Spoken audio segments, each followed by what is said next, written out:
నేను ముందు క్లర్క్ అవుతాను. తర్వాత కొన్నాళ్ళకి పీఓ అవుతాను. నో. హ్మ్. ఫస్ట్ అటెంప్ట్ లోనే పీఓ అవ్వచ్చు. హ్మ్. 21 సంవత్సరాలు ఎలిజిబిలిటీ వచ్చిన ఉంది అంటే ఇమీడియట్ గా పీఓ అయిన పిల్లలు అంటే అందరూ అవుతున్నారని నేను అంటలేదు. మనకు వచ్చినటువంటి పీఓ జాబ్స్ లో 10 to 15% of the students first attempt రాసిన వాళ్ళమ్మ. Great sir. ఈ సంవత్సరం అయితే ఆ, ఇప్పుడు యాక్చువల్గా మనం మాట్లాడుకుంటున్న ఈ తారీఖు 17వ తారీఖు ఇవాళ ఇంటర్వ్యూలు స్టార్ట్ అయినాయి ఐబిపిఎస్ పిఓకి. ఈ ఐబిపిఎస్ పిఓకి ఇంటర్వ్యూకి వెరీ ఫస్ట్ అటెంప్ట్ మొట్టమొదటి ఎగ్జామ్గా రాసిన పిల్లలు 107 మెంబర్స్ ఇంటర్వ్యూకి వెళ్తున్నారు ఇవాళ నుంచి 4 డేస్లో.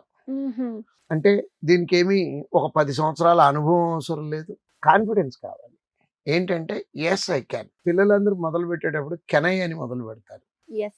Yes I can. మీరు పదం పలికేటప్పుడు కూడా ఫేస్ ఇంకా జాగ్రత్తగా చూస్తే can I, yes I can. Sound లోను కాన్ఫిడెన్స్ లోను డిఫరెన్స్ ఉంటుంది. Yes will I will. ఆ కాన్ఫిడెన్స్ లెవెల్ పెంచుకొని చక్కగా ముందు నుంచి ప్రిపేర్ అయితే మనము 21 సంవత్సరాల నుంచి వయసులోనే ఆఫీసర్ అవ్వచ్చు అమ్మా. ఒకసారి మీరు ఇమాజిన్ చేయండి, 21 years ఏజ్ లో ఒక ఆఫీసర్ ఫీల్ వేరమ్మా. ఖచ్చితంగా సార్. అంటే నేను పర్సనల్ గా నేను ఫీల్ ఫీల్ అయ్యి నాకు 22కి నాకు జాబ్ వచ్చింది. సో అంటే గ్రీన్ పెన్ ఎలిజిబిలిటీ 22 సంవత్సరాల ఏజ్ లో. అంటే అప్పుడు జీతం వేరు, ఇప్పుడైతే ఆల్మోస్ట్ ₹1,00,000 ఎర్నింగ్ ₹1,00,000.